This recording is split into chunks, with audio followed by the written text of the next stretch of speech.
Mettez-vous à vos Bibles. Là, il n'y a pas de PowerPoint aujourd'hui. Effectivement, si je reviens, je vais m'habituer à ça. Alors, je vous demande pardon encore pour ça. Ça tombe bien que ce n'est pas le Seigneur. Vous avez le cœur au pardon. Donc, le psaume 22. Déjà, si je dis psaume 22, est-ce que ça évoque des choses dans votre esprit? J'espère que quelques-uns, ça évoque quelque chose. La phrase, ça commence comme ça. Et même certains le titrent comme ça. Mon Dieu, pourquoi m'as-tu abandonné? 22 quoi? 22. On va tout le lire. Là, ça évoque plus quelque chose, cette phrase-là? Oui, bon. Mon Dieu, pourquoi m'as-tu abandonné? Pourquoi t'éloignes-tu sans me secourir, sans écouter mes plaintes? Mon Dieu, je crie le jour et tu ne réponds pas la nuit, et je ne trouve pas de repos. Pourtant, tu es le Saint, tu sièges au milieu des louanges d'Israël. C'est en toi que nos ancêtres se confiaient. Ils se confiaient en toi et tu les délivrais. Ils criaient à toi et ils étaient sauvés. Ils se confiaient en toi et ils n'étaient pas déçus. Mais moi, je suis un ver et non un homme, la honte de l'humanité, celui que le peuple méprise. Tous ceux qui me voient se moquent de moi. Ils ricanent, ils hochent la tête. Recommande ton sort, l'Éternel le sauvera, il le délivrera puisqu'il l'aime. Oui, tu m'as fait sortir du ventre de ma mère, tu m'as mis en sécurité contre sa poitrine. Dès ma conception, j'ai été sous ta garde. Dès le ventre de ma mère, tu as été mon Dieu. Ne t'éloigne pas de moi quand la détresse est proche, quand personne ne vient à mon secours. De nombreux taureaux sont autour de moi, des taureaux de Basan m'encerclent. Ils ouvrent leur gueule contre moi, pareil au lion qui déchire et rugit. Mes forces s'en vont, comme l'eau qui s'écoule, et tous mes os se disloquent. Mon cœur est comme de la cire, il se liquéfie au fond de moi. Ma force se dessèche comme l'argile, et ma langue s'attache à mon palais. Tu me réduis à la poussière de la mort. Oui, des chiens m'environnent, une bande de scélérats rôde autour de moi. Ils ont percé mes mains et mes pieds. Je pourrais compter tous mes os. Eux, ils observent, ils me regardent. Ils se partagent mes vêtements, ils tirent au sort mon habit. Mais toi, Éternel, ne t'éloigne pas, toi qui es ma force, viens vite à mon secours. Protège mon âme contre l'épée, ma vie contre le pouvoir des chiens. Sauve-moi de la gueule du lion et des cornes du buffle. Tu m'as répondu. J'annoncerai ton nom à mes frères. Je célébrerai au milieu de l'assemblée. Vous qui craignez l'Éternel, louez-le. Vous tous descendants de Jacob, honorez-le. Tremblez devant lui, vous tous descendants d'Israël.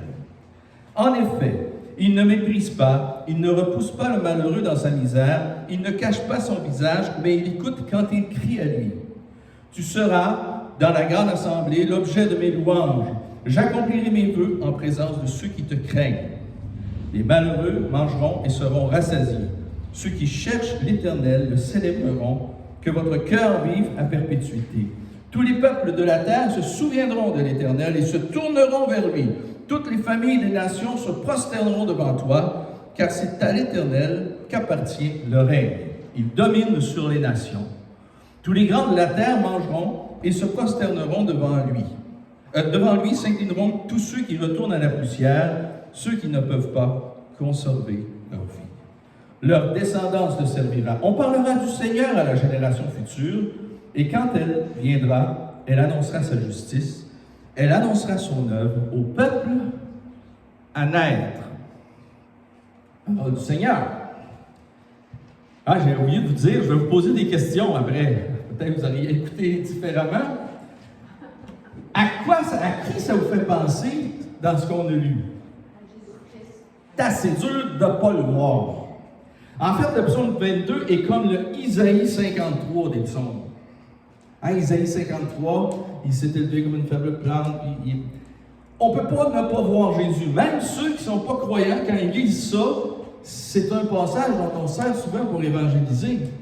Pour dire, hey, ça a été écrit des années avant. Bien, c'est la même chose, le psaume 22. Puis je trouve qu'on s'en sert peut-être pas assez, du psaume 22. Et puis, avez-vous noté des points? Moi, j'en ai noté 12, là, puis un après l'autre. S'il y a des points que vous avez remarqués, je vais les cocher. Qu'est-ce qui vous a fait penser à Jésus dans la lecture? Pas tous en même temps. Ils ont percé mes mains et mes pieds. La phrase elle-même, elle est dite littéralement par Jésus sur la croix. Et on va revenir sur cette phrase-là. D'autres choses, ailleurs, je refais une deuxième lecture, je sais pas bien. Partager les vêtements, effectivement. Autre chose? L'autre, j'entends quelque chose. Non? Toutes les extrémités de la terre mangeront à Dieu. Et voilà. Ça l'est peut-être un petit peu moins évidente. Mais un coup que Christ a accompli son œuvre à la croix, il va y avoir un rayonnement de cette œuvre-là. Et ça va, j'ai terminé par, elle annoncera son œuvre au peuple à naître. C'est qui ça, le peuple à naître? Les descendants. Ouais, c'est qui les descendants? Par la foi? C'est nous aussi. Qui naît de Dieu aujourd'hui? Les enfants de Dieu, à cause justement de l'œuvre de Jésus-Christ. Et ça parle. Puis là, c'est David qui a écrit ça. David, lui, il a vécu en quelle année à peu près? Est-ce qu'il y en a qui savent? 1500 dans Jésus-Christ. T'es trop de bonheur, là. Moins 1000 à peu près. OK? On verra les dates un petit peu plus précisément un peu plus tard. On pourrait voir aussi que dès le ventre de sa mère, Dieu s'est occupé de lui. Hein? On se souvient qu'il y avait les dirigeants romains qui en voulaient à la vie du bébé. Et là, par prophétie, Joseph-Marie se sont déplacés. Vraiment, Jésus, le Père s'en occupait même quand il était sans défense, même quand il était dans les mains de ses parents terrestres. Il y a le passage des taureaux de Bazan qui l'encerclent toute la gueule. Il y a même le hochage de tête qui est textuellement dans le Nouveau Testament. Je ne prends pas le temps de voir toutes les références ensemble parce que je veux qu'on revienne sur cette parole de mon Dieu, pourquoi m'as-tu abandonné? Parce que c'est la phrase pivot qui donne tout le sens au texte. Ce travail-là, vous pouvez le faire vous-même avec une Bible qui a des références. En général, les références sont très bonnes. Vous lisez dans le Nouveau Testament, dans l'Ancien Testament, ah, c'est là, c'est bien là. Quand Jésus dit « j'ai soif », ma force se décherche comme l'argile et ma langue s'attache à mon palais. Tu me réduis à la poussière de la mort. Quand il n'y a plus d'eau, il n'y a plus de vie. Ouais, on est une terre, puis c'est l'eau qui... C'est le mélange de l'eau et de la terre qui constitue notre biologie. Quand tu es rendu que tu es assoiffé, tu vas mourir. Il est sur le bord de la mort. Le partage des vêtements, il tire au sort même les vêtements. Les vêtements enlevés, c'est une question de honte. Il est dénudé. Quand on est en Christ, on est revêtu. On est habillé par lui. Il y a plein d'images, j'espère, qui font pop-up dans votre tête.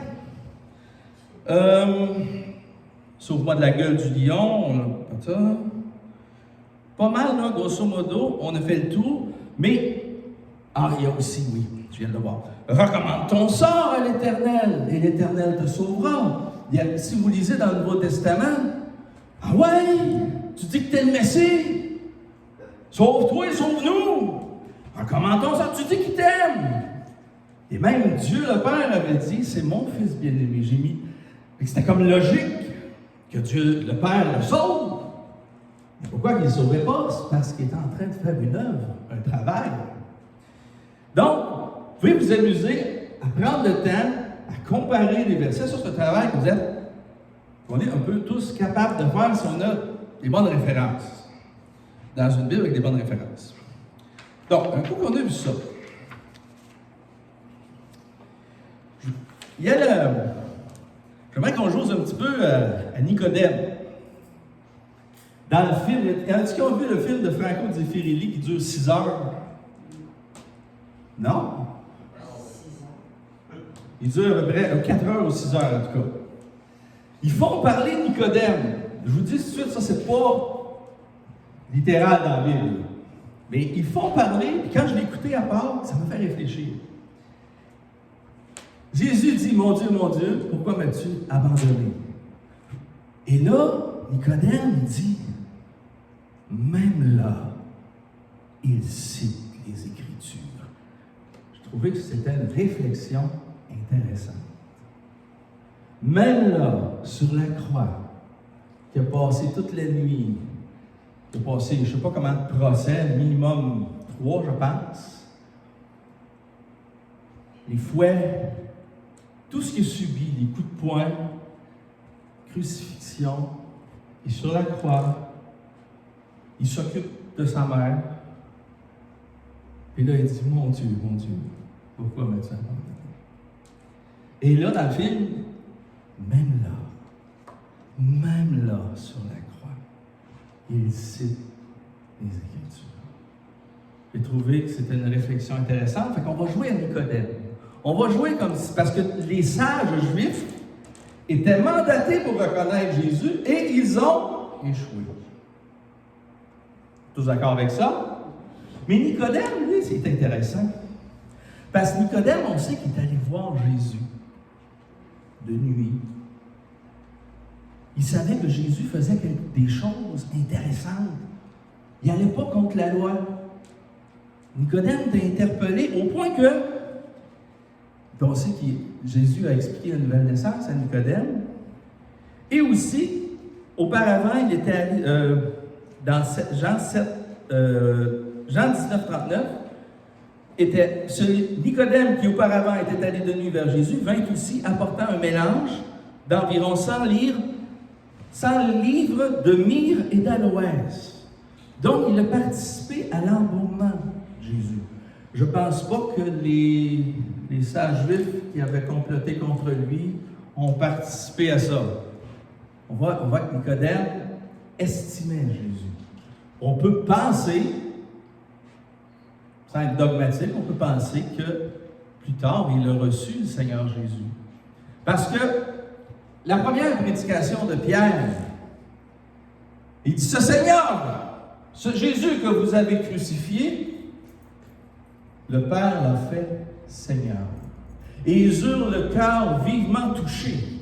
Et certains qui ont comploté ou crié contre Jésus, il y en a certains qui se sont convertis et d'autres se sont endurcis. Donc, c'est raisonnable de croire que Nicodème, du moins, était un chercheur sérieux de l'Écriture. Ce qu'on va voir aujourd'hui, c'est l'annonce de l'Évangile par le psaume 22. L'annonce de l'Évangile par l'Ancien Testament. Parce que l'Évangile est dans tout l'Ancien Testament. C'est dur de le rater dans le psaume 22.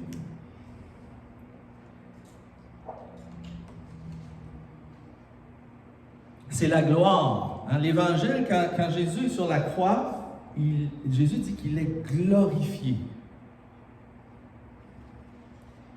Et j'espère qu'on continue ce culte, qu'on a mangé le repas du Seigneur, et qu'on va continuer de voir briller ce fait merveilleux, la crucifixion de Christ. Que l'Évangile brille 2000 ans après par un texte écrit 1000 ans avant. Parce que c'est ça le psaume 22.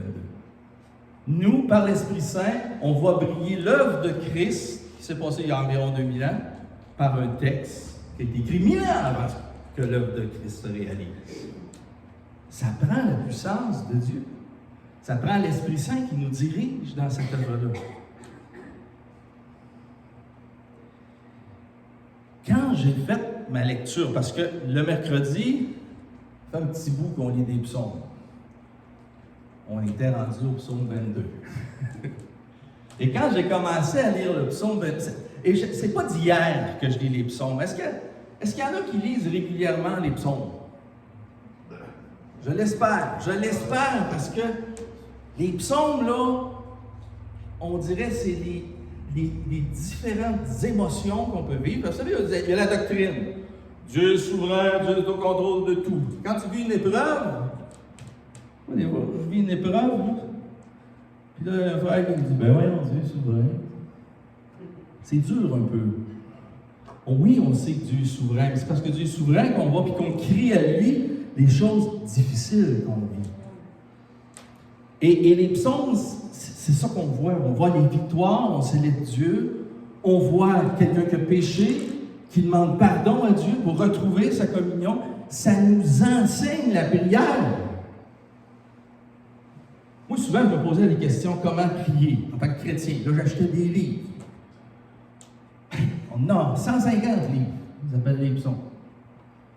J'ai envie de dire que le Notre Père, c'est un condensé des psaumes, mais exprimé dans la Nouvelle Alliance. Vous voulez voir le Notre Père décrit en détail dans l'Ancienne, 150 psaumes, 150 études de prière. Prière, hein, louange, la communication avec Dieu. C'est pas d'hier que je lis des psaumes. Mais quand j'ai commencé à lire le psaume 22 pour préparer la prochaine étude, j'ai été foudroyé par le premier verset. Mon Dieu, pourquoi m'as-tu abandonné? Ce premier verset sonne différent de tous les autres psaumes. Trouvez-moi un autre psaume qui dit qu'il a été abandonné. Je vais tenter de vous faire lire, vous downloader le début de 150 psaumes. J'ai pris le temps d'aller lire tous les débuts, parce que c'était mon sentiment, je suis allé vérifier. Ça arrive dans quelques psaumes, où celui qui prie dit « Oh, tu es en train de nous abandonner » ou « Pourquoi t'irais-tu » Mais de faire le constat « Tu m'as abandonné », aussi clair que ça, aussi radicalement que ça, dans la première phrase, c'est le seul. Je cherche en toi un refuge. Quand je crie, réponds-moi. Que mes ennemis sont nombreux. Ne me punis pas. Aie pitié de moi. C'est en toi, Éternel, que je cherche un refuge. Sauve, Éternel, car les hommes pieux s'en vont. Jusqu'à quand m'oublieras-tu sans cesse? Pourquoi t'hérites-tu contre nous? Jusqu'à quand t'hériteras-tu? Que ma prière parvienne dans ta présence. Mais mon Dieu, pourquoi m'as-tu abandonné? C'est le seul. À ce point-là, à cette force-là, c'est le seul psaume qui parle de ça. Et ça sonnait faux à mon oreille. Est-ce qu'un croyant, un jeune croyant, lirait le psaume 22 et constaterait qu'il a été abandonné de Dieu? Hé, c'est pas sécurisant. Nous qui essayons d'enseigner la sécurité éternelle, que le salut ne se perd pas, et on arrive dans le psaume qui est supposé nous enseigner la communion un peu avec Dieu. Pourquoi m'as-tu abandonné? Peut-être c'est qu'il parle d'un autre et non pas de nous-mêmes. Peut-être qu'il parle de Christ. On va voir ça.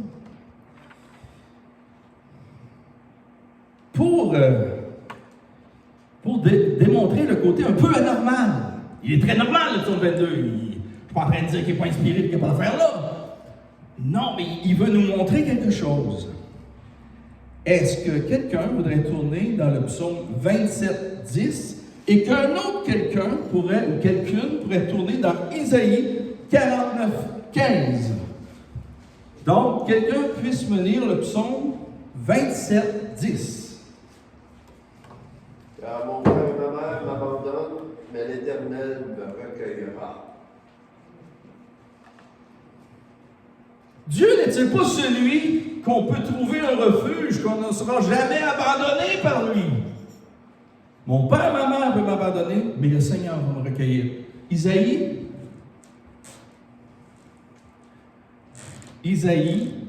49, 15. C'est ça, vous êtes mon PowerPoint. Une femme oubliait-elle l'enfant qu'elle allait? N'a-t-elle pas pitié du fruit de ses entrailles? Quand elle l'oublierait, moi, je ne t'oublierai pas. Il est tellement beau ce texte-là. L'image d'une femme qui allait, ça arrive là, mais quand ça arrive, la dame a des problèmes. Mais normalement, même avec bien des problèmes, une femme abandonne jamais son enfant. Et là, le Seigneur, il donne cet exemple-là. Il dit, même si ton père et ta mère t'abandonnent, moi, jamais je vais t'abandonner. mon Dieu, pourquoi m'as-tu abandonné? Vous comprenez que plus on apprend à connaître Dieu, plus on apprend à se fier à ses promesses, plus l'idée que Dieu nous abandonne devient normale. Continuons. Pas trop dépassé. Souvent, dans les psaumes, on va s'inspirer de David. David est une image type du Christ. Hein? Souvent, l'histoire de David, ça ressemble beaucoup à celle de Jésus.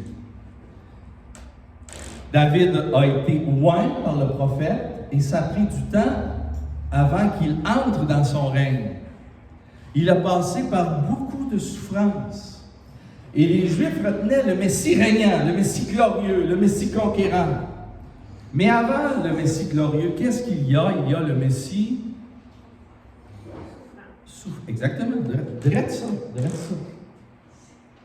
Et nous sommes appelés à souffrir avant d'entrer dans la pleine gloire. On a un chemin qui est tracé. On a un chemin qui nous est montré au travers de David et on a un chemin qui nous est montré au travers de Jésus. Il ne faut pas lire la Bible pour juste être dans du prosperity. Il ne faut pas lire la Bible pour ça. Et c'est parce que Dieu nous parle maintenant de prospérité.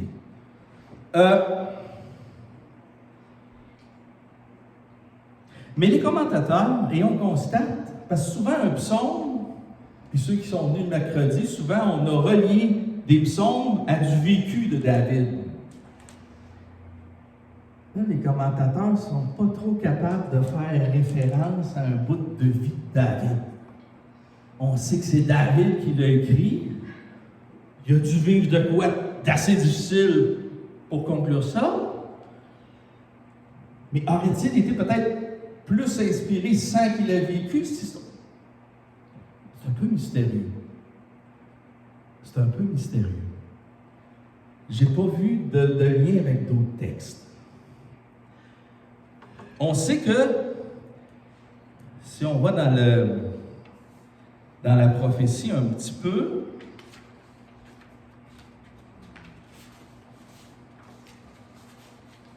je n'ai pas pris là. Ah, c'est bon. On sait qu'aujourd'hui, même si on a la pleine révélation et qu'on comprend l'œuvre de Christ, on voit quand même de manière obscure. Parce que, de manière nette, c'est quand on va voir Jésus face à face. Il n'y aura pas plus de net. Là.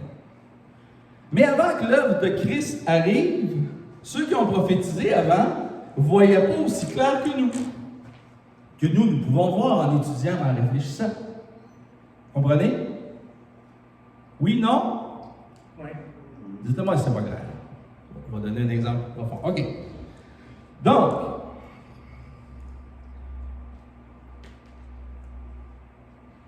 1 Pierre 1, 10 à 12. Ça, je vais y aller.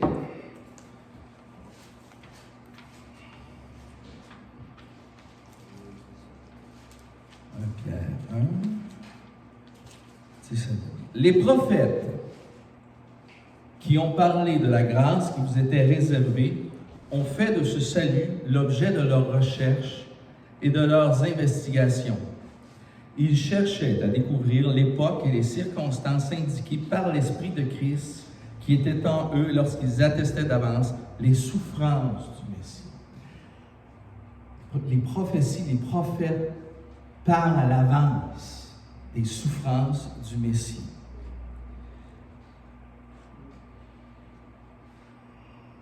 Dont elles seraient suivies. Il leur était révélé que ce n'était pas pour eux-mêmes, mais pour vous, qu'ils étaient au service de ce message. Les hommes qui vous ont prêché l'Évangile par le Saint-Esprit envoyé du ciel vous ont maintenant annoncé ce message dans lequel les anges eux-mêmes désirent plonger leur regard. Donc, à quel point David était conscient que ce qu'il écrivait, il y avait peut-être un lien avec sa vie, mais il était conscient que ce n'était pas pour lui. Là. Il y a une partie qui était consciente que ce n'était pas pour lui, que c'était pour une autre époque.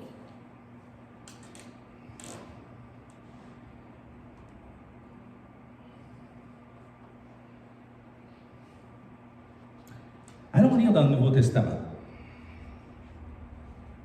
Allons lire dans Matthieu.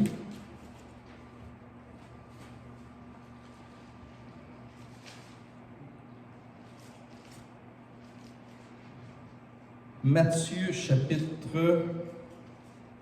j'ai oublié de m'écrire le chiffre. Ah, tiens.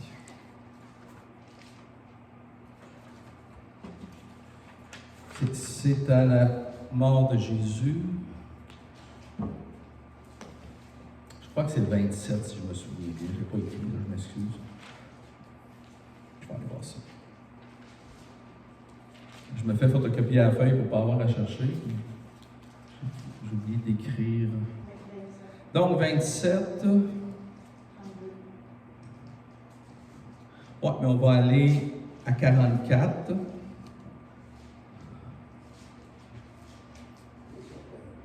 « 27, verset 44.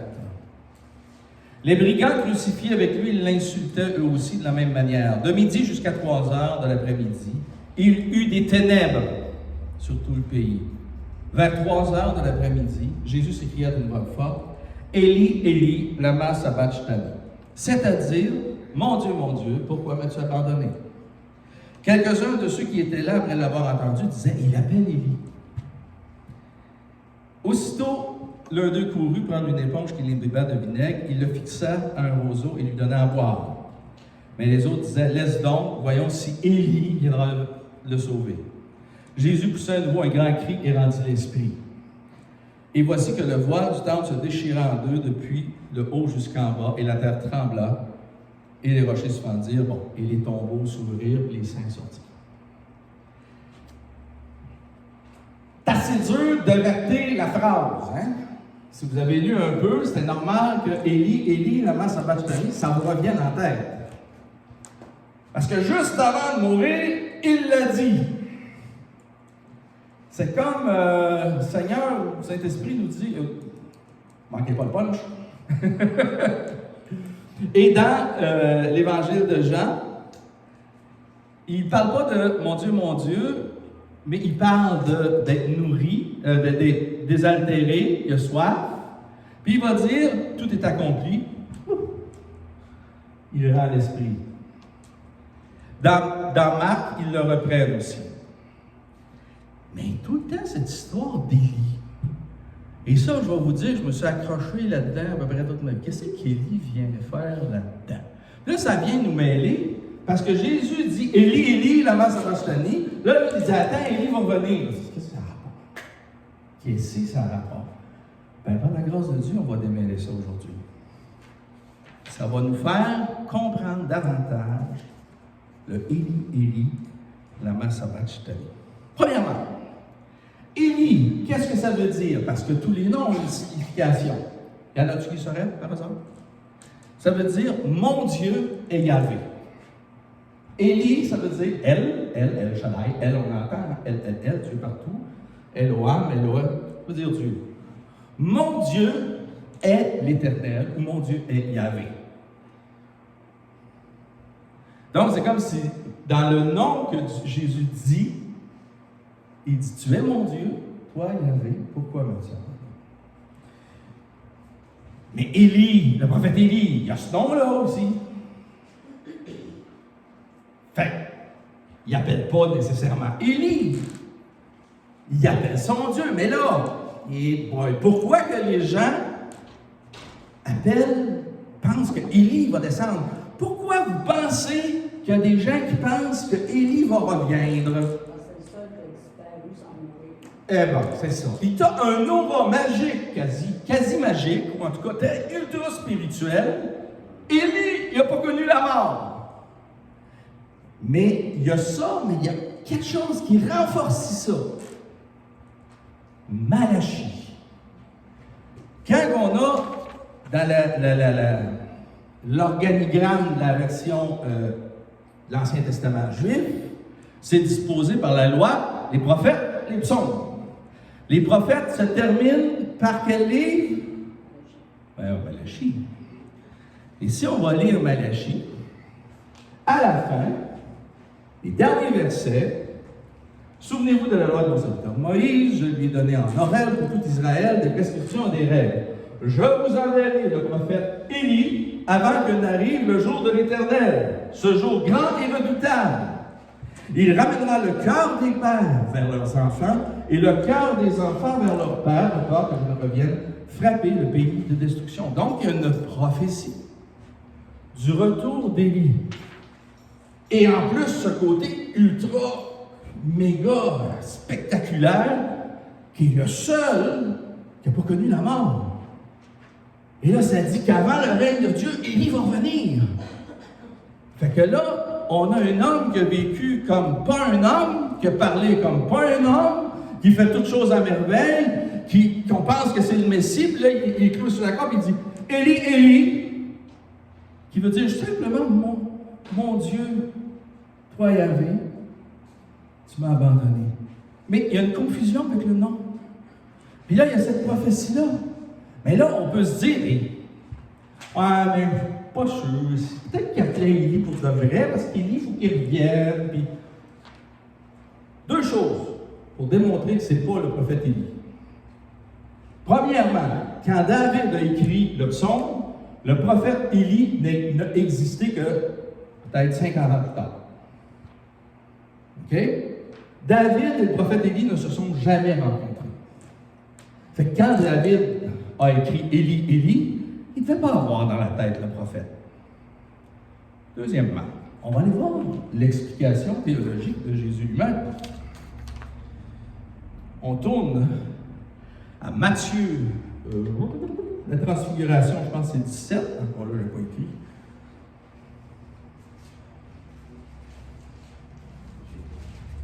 Ouais, c'est ça. On va aller au verset, donc chapitre 17.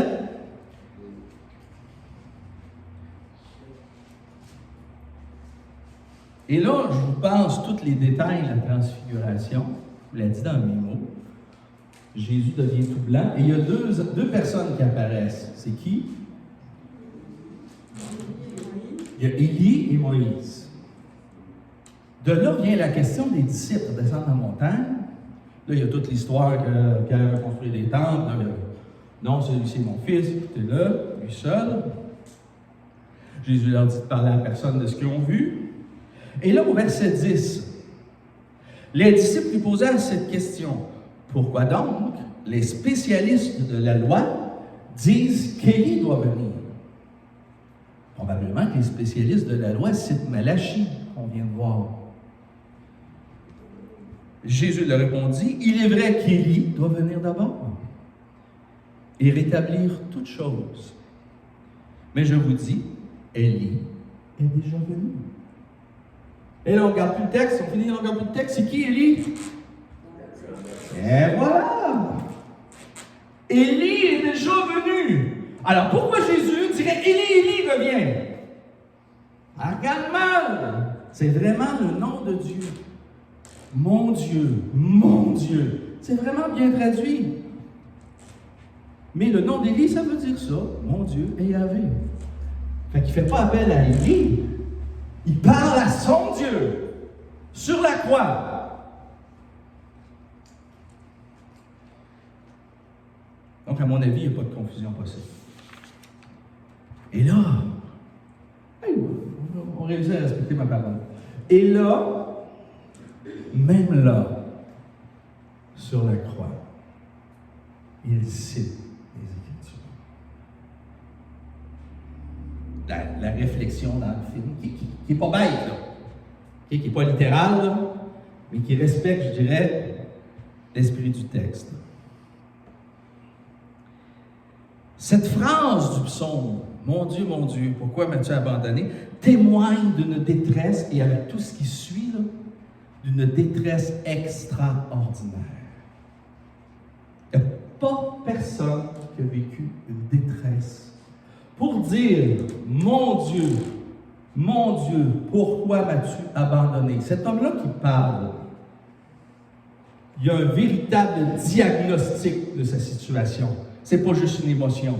C'est pas juste hey, « je me sens abandonné ». Hey, tu sais, des fois, quand on a péché, On tarde pour aller demander pardon, puis on se sent mal. Il y a un psaume qui décrit ça, c'est le psaume 32. C'est pas le psaume 32? Moi, c'est ça, 32. Parce qu'il y a une joie à goûter le pardon de Dieu. Puis tant que je me suis tué, je n'ai pas connu. Et le psaume 22, c'est vraiment un abandon par celui qui ne peut pas nous abandonner. C'est paradoxal, mais c'est l'œuvre de Christ. C'est ça l'Évangile. Lui a subi l'abandon pour nous. C'est beau, que c'est beau. Quand j'ai vu ça, je me sentais comme Pierre qui dit arrière de moi, je suis un pécheur. C'est tellement beau. J'espère que vous voyez briller l'Évangile par un texte qui a été écrit à peu près 1000 ans auparavant. Et que ça vous donne de l'assurance, encore plus, pour vous raffermir que ce qui s'est passé à la croix n'était pas du hasard. Temporellement, chronologiquement parlant, quand on cite quelqu'un, c'est parce qu'il a parlé dans le passé. Hein? Si je dis le cœur a ses raisons, que la raison ne connaît point, je pense que c'est Blaise Pascal, un philosophe chrétien, qui a dit ça avant.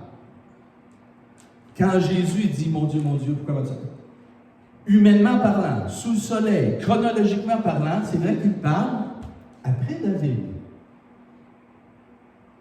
Et quelque part, la réflexion de Nicodème dans le film, qui cite les Écritures, elle n'est pas belle, elle n'est pas fausse, elle n'est pas entièrement vraie. C'est plutôt David qui cite une œuvre extraordinaire, 1000 ans avant, la vraie chose. C'est David, par l'esprit de la prophétie qui a été accordé, par le don de prophétie, il cite à l'avance ce qui va se passer. C'est juste Dieu pour citer les paroles qui seront se dire plus tard. Parce que c'est l'œuvre majestueuse de la croix.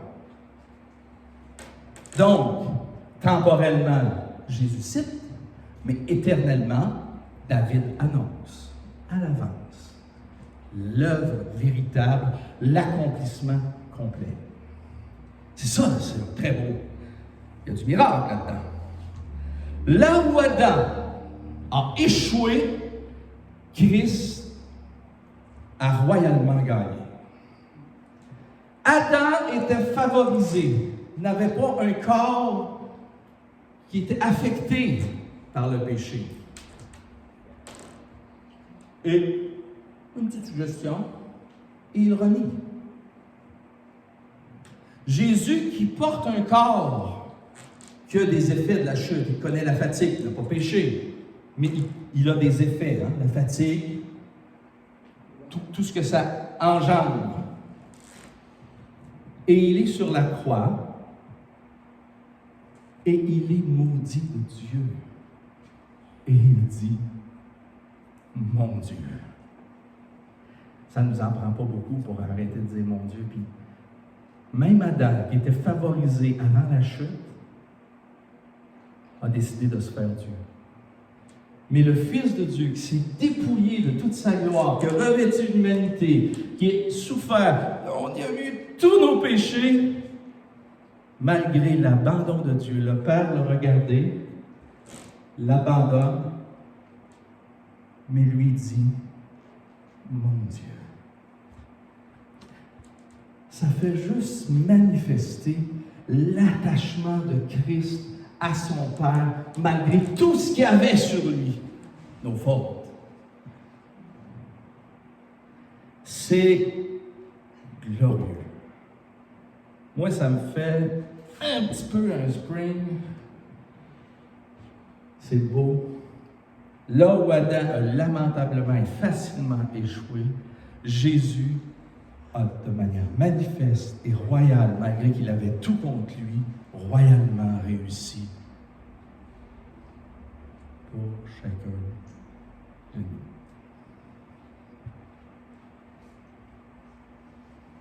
C'était le message.